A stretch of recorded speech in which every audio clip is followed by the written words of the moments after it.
Hello everyone, Hector Mendoza. In this video, I want to talk about latitude and longitude. Okay, so we'll go over a little bit on degrees, minutes, and seconds, but basically I just want to talk about longitude and latitude as far as, getting some coordinates to get anywhere around the world.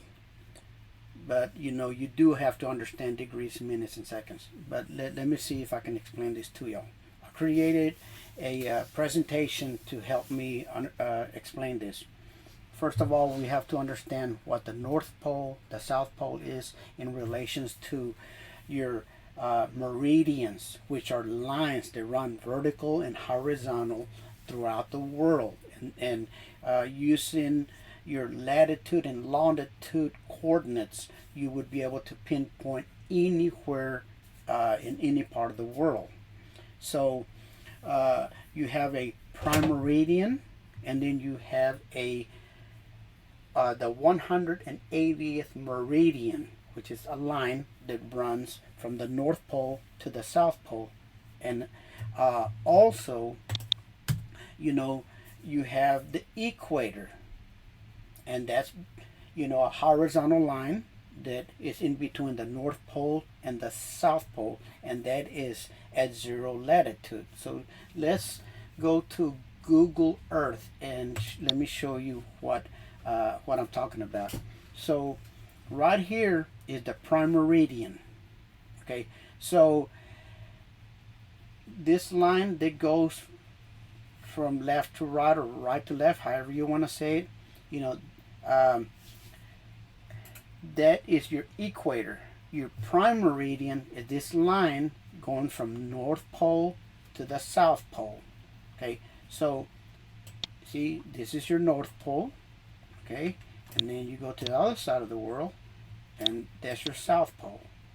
So the opposite of this equator is going to be your 180th meridian. Remember, meridians are these lines that you see.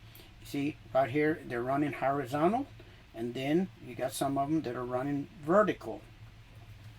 So those are your meridians. Let me go back to my presentation. So we talked about the equator, and I showed you where that was. Now let me see what, again, the prime meridian is at 0 longitude. So anytime you talk about longitude, those are the vertical lines that go up and down whenever you're looking at your sectional charts in SkyVector and AirHub. So let me show you what programs those are. This is SkyVector. This is a program. If you're a drone operator, this is what is going to keep you out of getting fines. Airspace, you have to have an account. You have to log in, and then you sign in, and then there's two ways to looking at it. You can look at a discover or plan. If you're not going to make a plan, like get permission, then the best and easiest way is just to go to discover. Now I use those two programs. In addition, I use Google Maps, and like I showed you just now, I also use Google Earth. Now let me continue my presentation so I don't leave nothing out, and then I'm going to show you how I use everything in relations to each other. So there's your prime meridian, this vertical line that sits at 0 longitude. Okay, now there are 189 meridians, which are those lines that run horizontal from 0 in your equator going up north. You're going to have 79 of them. Going down to the South Pole from your equator, you also have 89. So the 90th, it's not a line, but the 90th area is on top of your North Pole or your South Pole. Now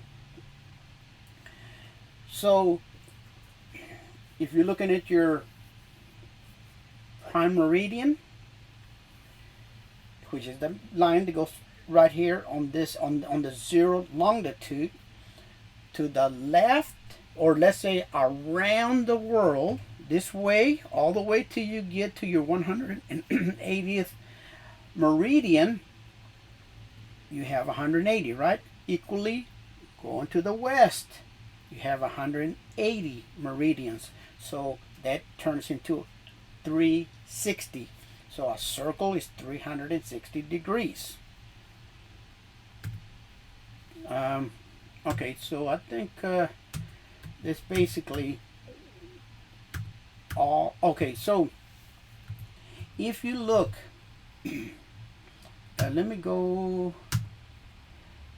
So we talked about that there's 180, 360. Okay, so if you were on an airplane and you were looking straight down the North Pole, you would know that from this would be your prime meridian, this would be your 180th meridian. Okay, so from 0 counterclockwise, you could go 180 degrees. Equally counterclockwise, it goes 180 degrees. That makes it 360. Now let me show you why all of that is important. One other thing real quick, just in case I forget to talk about this. I'm hoping I'll get to this too, but there's a few things I want to talk about. You see these lines right here? This is what you're going to see in Sky Vector. This is blown up. From the one vertical line to the next is 30 minutes. From the next line to the next line is an additional 30 minutes. So when you go from one to the second line, you're talking 60 minutes, which is 1 degree. Same thing going vertical. When you have from one line to the next, it's going to be 30 minutes. And then you go to the next one, it's going to be 60 minutes, which is 1 degree. One last thing to understand also, that if from the 1 minute, from 0 to 1 minute, there's 60 seconds. Now it don't look like a lot there, but between here and here could be a long ways to walk, because remember, you're looking at the world and you're only breaking it down into 360 minutes. Okay, so now let me show you why all this is so important. Let's say that somebody told you, which I've been to California, and that's why I want to talk about California in particular. Somebody said, hey, go visit the Hollywood Reservoir. So if I go in, hit Control C, go to Google Maps, and I do a search for Hollywood Reservoir. Yeah, I say, that's interesting. It'd be nice to fly my drone. You can look at it this way, right? So yeah, I like going everywhere and taking photos with my drone, almost every lake that I can think of. So I say, okay, you know what? I'm going to travel 28 hours. I'm going to go and check it out. But before I do that, I got to understand if I can even fly my drone there. So let's say you're talking to a friend and he said, well, while you're there, what you need to do is also look at the Universal City Overlook. So you go in here and then you do a search. Now, this is not giving you a coordinates, it's just giving you an area. Okay? But if I went in and looked at Google Earth, and I wanted a particular area. So let's go to the Hollywood Reservoir, back to the Hollywood Reservoir. And let's view this streetwise, okay, streetway, okay? So, but this time I'm going to put a coordinate because I want to be at a particular area. So if I put a coordinates, so I looked at my map and I said, you know what? I want to be right here because look, there's a trail that I want to go visit. So I think I can park real close to here. Or at least I can park my truck and take drone footage of this area. This doesn't tell me if I can fly my drone there. Yeah, it's a nice place. So what you need to do is you need to go to Airspace Link. Okay, you have to log in, you have to sign in, and then you place a coordinate. Okay, well, first of all, you need to go to the Discover or Plan. If you're gonna plan, sometimes you have to get permission, authorization. You would go there, but right now I just want to see what's going on, so I'm going to hit Discover. Here in my search engine, I want a particular location. Remember, with your latitude, longitude, you can get anywhere in the world to exactly to where you want to be. So I'm going to put a coordinates there. I'm going to hit enter. Now, this enlarges it real huge. You see right here? It says it's uncontrolled space. So I can fly my drone there, no big deal. So hey, you know what? It'll be a good trip for me because I really don't like to go nowhere where I can fly my drone. If I can't fly my drone, I'm not going to travel that far just to travel. I love flying my drone. But if you notice, if I go a little bit up, I will have to get. So let's say I get permission. In this area, I don't have to have permission, but let's say I'm here and I tell myself, okay, you know what? I'm going to fly my drone all the way down here in a square in this area, okay? Well, you have to get permission right in here because there, you see right here, it tells you have to have a 300, you have to get permission and you can only fly it up to 300. Looking at this map, I know that there's an airport.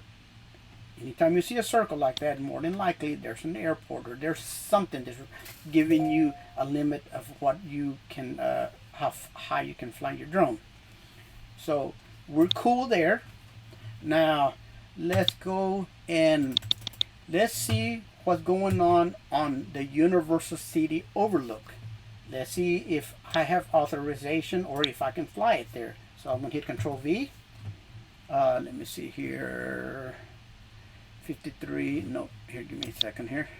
Control C, Control V. Okay, those are my coordinates. Look at that. Restricted airspace. I cannot fly my drone there. So if I was gonna go there just for that, I'm not gonna travel 28 hours to find out that I can't fly my drone there. Just because you see this line here, this area that tells you can get permission, well, there's something that supersedes that. You see those green lines? That tells me that's a national park. You cannot fly your drone on a national park. Now, I have seen some national parks that I could see the national park, like let's say like in an area like here, in this area here, I could see the national park, but it didn't have those lines. And at that point, I could fly my drone in that area. So anytime you're looking at your, Sky Vector or your AirHub, that's how you're gonna determine, how you can or if you can fly your drone. Alright guys, that's all I wanted to talk to you about latitude and longitude, and whenever you're gonna get your Part 107 license, which is your drone license, you will get a test about this little thing I was talking about here, and this will be another video. So the other video, you'll see this video and it'll be let me see, this is part 2, so it'll be part 3. Thank you for watching my video. If you liked it, give me a thumbs up. I will see you on the next video.